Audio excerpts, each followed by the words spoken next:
World of Tanks settings. I'm going to go through all the settings. You access the settings over here, and then you click on settings. We're going to go through everything. I'm going to explain what everything does. First, I'm going to do a quick overview, and then we'll do a detailed overview. You've got general, which has to do with chat, some of what's displayed, the camera, the mini map. You've got graphics, which gives you a lot of different choices. You've got the minimum, the ultra, etc. You can change the screen resolution. You've got sound, which includes if you have local. So I'm going to play it again. Okay. So you could do international voices. You have different sounds for Sixth Sense, etc. These are the keyboard controls. You have to be careful because when they did the double barrel guns, there was a problem with the keyboard control, but I really don't remember what it was. This is the reticle. I don't use the default. It uses an upside down triangle, so I like to use the little dot. So you might want to change that, and you've got your sniper mode, you've got the artillery mode, you've got the outlining, which is a new feature. This shows what's over the tank. For example, you've got you've got an alternate mode. If you hit the alternate key, it shows something different, and it shows like how many hit points are left. You've got allies and you've got enemy tanks. And then you've got battle notifications. This was the original, which shows the direction. And I believe this is the strength. I'm not sure. This is the new one. It shows the number of hit points, the vehicle, etc. You've got the log indicator. You're probably going to want to turn most of it on. There might be a few things you don't want. This is one of the other indicators, the map border, and it says battle report. And then, of course, you have logging the replays, which is very popular, and we will find it in the menu.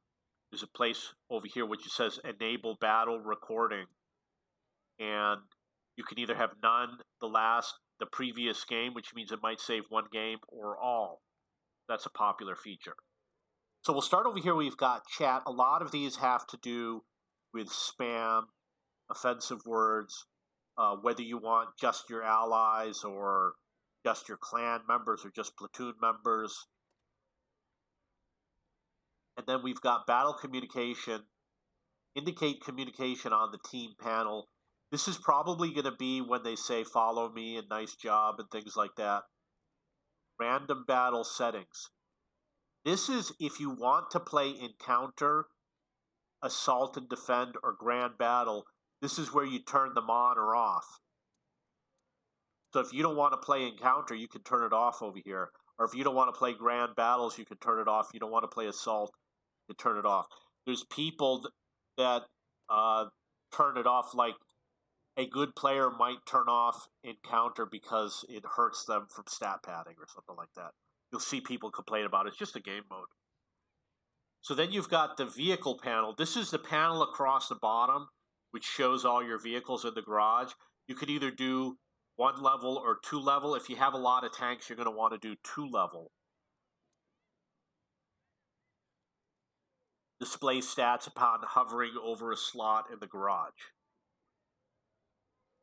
Display of customization elements in battle. You've got historical, non-historical, and fictional. To be honest, what I think this means is that if there's an enemy tank and it has a decal on it, or a mark of excellence, or a camo, if you choose historical, I don't think you see any of the strange camos like the Christmas camos. You only see the camouflage that was available during the time period. And the same could be true with decals, etc. So you see you've got fictional, which could be all the cartoon characters. Non-historical could be a flag that didn't exist at the time. Enable battle recording. If you want to replay your battles, it does use a lot of disk space. I've got gigabytes and gigabytes and gigabytes of battle recordings. Display marks of excellence. I think this turns it off for your vehicle. This is on your vehicle. So you can make it so other people can't see your marks of excellence. Display vehicles of platoon members in garage. I didn't know that was an option. Display server selection upon game launch. I had it off. You probably want it on because I don't like getting logged into the South America server. It's got a low ping time. I want this on. Anonymize your nickname in battle. I anonymize, and the reason why is because people were harassing me when they saw my name in battle. Battle interface. This is enable optics effect in sniper mode. I think this means that if you're in the grass, it'll show the grass moving. Enable dynamic camera and stabilization. So if you're in the sniper mode and you fire, the camera stays stable, but the vehicle actually moves when it fires. So you can make it so that when you fire, you see the vehicle movement, but it's going to annoy you if you do it. So there's other games that do it by default. Okay, so enable the 16 and 25 zoom in mode. By default, the original game, you could only zoom in 8 times. They added the 16 and the 25, which is necessary for firing far away. Enable the server reticle means that you're going to have 2 reticles, what you see in the game, and then the other one, which the server is sending back to you. There's going to be a little bit of lag. If you have a lot of lag, you're going to see it with the server reticle. If you have no lag, then you won't see it. So I'm going to turn it on because I have a lot of lag, and we'll see how it changes. So like I said, it'll show 2 reticles, one for your side and one for the server side. Preferred sniper zoom level. I use last used. Display the speedometer of wheeled vehicles. So they've got a lot of graphical features. Show vehicle HP in team panel. So the team panel is when you have on the upper right, you have one team, and on the upper left, you have another team, and it shows you all the vehicles and how much HP they have. You can turn it on or off. Show vehicle HP on the mini-map. I don't use the feature, but stat padders use it so that they can go after players with low hit points, and they avoid people with high hit points. Enable expanded minimap features. What this means is that you're going to get the circles that show your spotting range and your firing range, the draw range. It's not really the firing range, it's the draw range. Wasn't in the original World of Tanks, that's why it's in the menu. Tips on the battle loading screen. I prefer to use the mini-map, not the tips, because you want to see the map while you're waiting to get into the game. Maybe you'll use the tips at the beginning, but once you become a good player, you want to be able to look at that map while the game is loading. Configuration switching on loading screen, I don't know what that is. An ability to choose alternate configuration. You know, that's funny because I think it should be on. Minimap transparency will slow your FPS down. So if you got a slow computer, you want to leave it off. Show location markers on the map. I don't think anybody uses that. The camera direction beam is where your gun is pointing. Display arc of the SPG. You definitely want that if you're an SPG player because it's different for every SPG. This is the spotting circle, the view range, the area SPGs will hit, etc. This is the garage camera rotation. What that means is that if you are in your garage, the tank will start spinning around. garage camera animation when moving the mouse cursor. So if you don't like things moving around, you might want to disable those features. Now for graphics, I usually use minimum. And I'm not going to go through all the different settings because it will force you to do a restart. And the recommend, I've got 2 graphics cards. See, it says high, but the game slows down. I just use minimum because my goal is to have the fastest rendering possible so I can have the best game. You have full screen and windows. I always use full screen. There's advantage to using the windowed mode. Your screen resolution is over here. I usually use 1920 by 1080. You can obviously choose other screen resolutions. Triple buffering. I think what it means is when you're panning across, you might see the top and the bottom from 2 different frames, and it might fix that when you are panning across. Browser hardware acceleration. When you are in the garage, it uses a browser like Chrome, and there's the option of hardware acceleration. You have colorblind mode, which instead of red and green makes it like purple and green or purple and blue. The dynamic field of view, you want to pick this once. You don't want to keep changing it because it's going to change your view area. So you want to keep your field of view to one number. If you keep changing it, you might say, oh, I don't like the way the game looks. So if you're used to the way it looks, you might want to keep it the way it is. Now you select the minimum graphics mode, but you can individually change things like the anti-aliasing, texture quality. I put everything on the minimum. Foliage transparency means that when you are in the bush, you see the foliage disappear, and there's mods that make it disappear completely, for example. You've got extra effects quality. This is things like smoke coming out of a tank, the tank treads in the snow.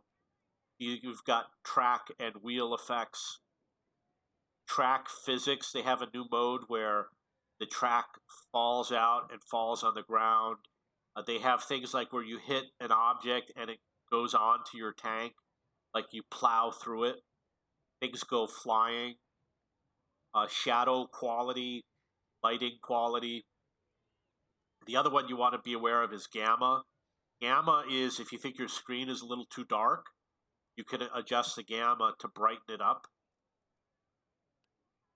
Sound, I use the master volume really low because the music's a little bit too loud, but you can do the interface, vehicles, effects, the voices, music, etc. You can turn it off. If you have problems with your game stuttering, try turning the sound off because the sound can cause it also. You've got the voice chat settings. I use headphones and I use a laptop.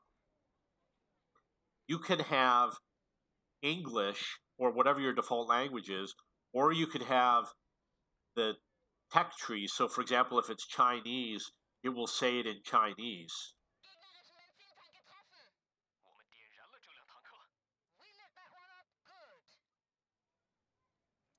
I use the standard, which is always English. And then you've got the Sixth Sense sound. There's people that use other sounds. So one player discovered that you can use a sound and make it 8 seconds long, so you have an idea when the Sixth Sense, when you become unspotted. And this is for sound detection. So the voice chat, when you press Q, is the push to talk. You can obviously change it. Okay. And you have the volume setting, ambience, probably reduces the game sounds. And we have the controls for the keyboard. In general, you're going to leave most of them the way they are. If you have a special mouse that has extra buttons on it, you can assign a button. You would click and then press the button like that. That's MMB, which is middle mouse button. Well, now I can't get rid of it. Stop it, fire. Okay, I guess I'm gonna make it the L. So there is an issue with the double barrel guns where it says fire a salvo, because fire and fire a salvo were assigned the same one, and people had problems with the double barrel guns. If you have a double barrel gun, you want to go in and change your setting. So you can adjust all of your key settings here, and you're not going to use all of them, obviously, but you're going to use the basic ones, and they're the same for a lot of games. You've got the mouse sensitivity, which is when you move the mouse around, how far does it move? I'm sure a lot of people have experience uh, using mouse sensitivity. It's usually something you do when you buy a different mouse or you buy a computer for the first time. Horizontal inversion means that it's going to move differently. See how I'm vertical? I'm going up and down, up and down. If you reverse it, it's no longer going to go up and down. It's going to go down and up, down and up. It inverts the way you move the mouse. The reticle is right here. Got a lot of information. A lot of people leave it at the default. I change it to the little green dot. There's also a triangle. I don't like the triangle. But you can change, for example, to that and this. And the aim point I use is aim point 1, but you can change it to the little triangle, for example. The red dot, I like to use the green dot because there's too much red that you're shooting at. You want that to be green. This is stuff like the transparency level. And you can change all these things.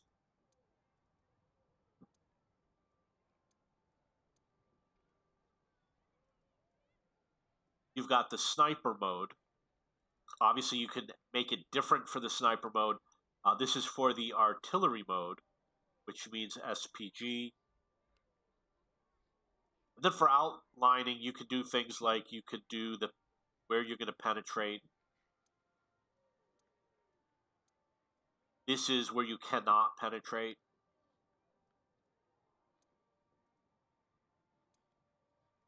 What this means is that you can penetrate this area even though it's blocked by an object. So I prefer to leave it as none. And then you've got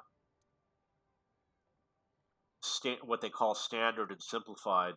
I think I would go with the simplified because you don't want to accidentally shoot at something that you're not supposed to. Like, you don't need these antennas. You can't hit the antenna, so why not just use simplified? So the markers here, you've got things like the vehicle icon. I remove it because it's not necessary. I like to have the tier and the type of vehicle it is. Player's name is not necessary, so I take it out. I like the health indicator, the auto aim indicator, especially if you play light tanks. You can hit the Alt key and show everything if you want. And then you've got the same thing for your team. You have your player's name. Obviously, if you play on a clan, you might want to have the player's name. And obviously for destroyed vehicles, but I don't think most people care about the destroyed vehicle. And then you've got your battle notifications. These are very important, and I think the default is that they're off.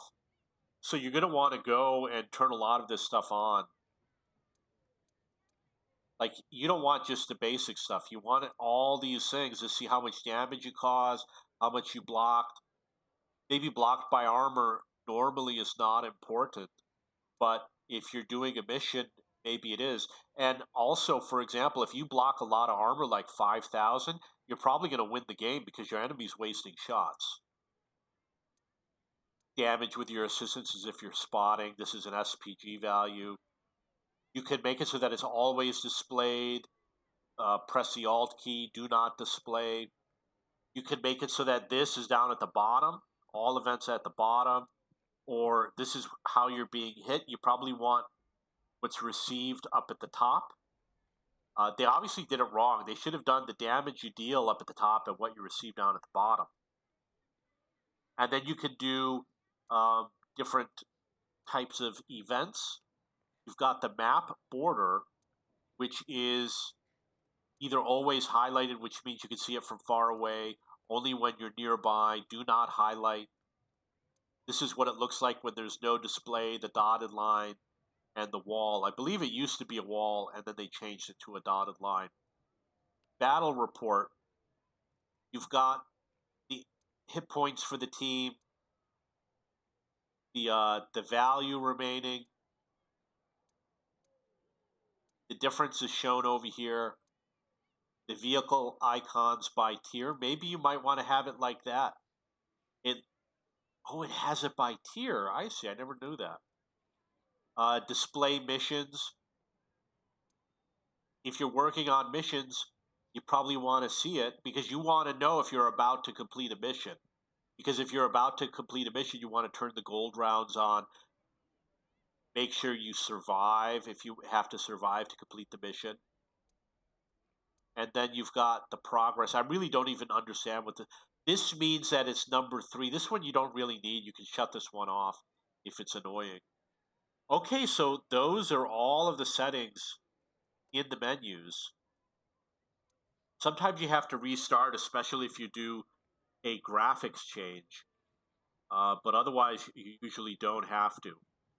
And you can get to the settings either by clicking over here and going on settings, or you can hit the escape key to go to settings.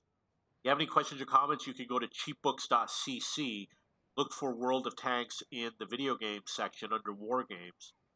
Post a question, I'll answer it, or you can look at other guides I've written. I also am the owner of cheapbooks.com, which is a website which shows listings for books and textbooks. And if you have any questions or comments, please post below.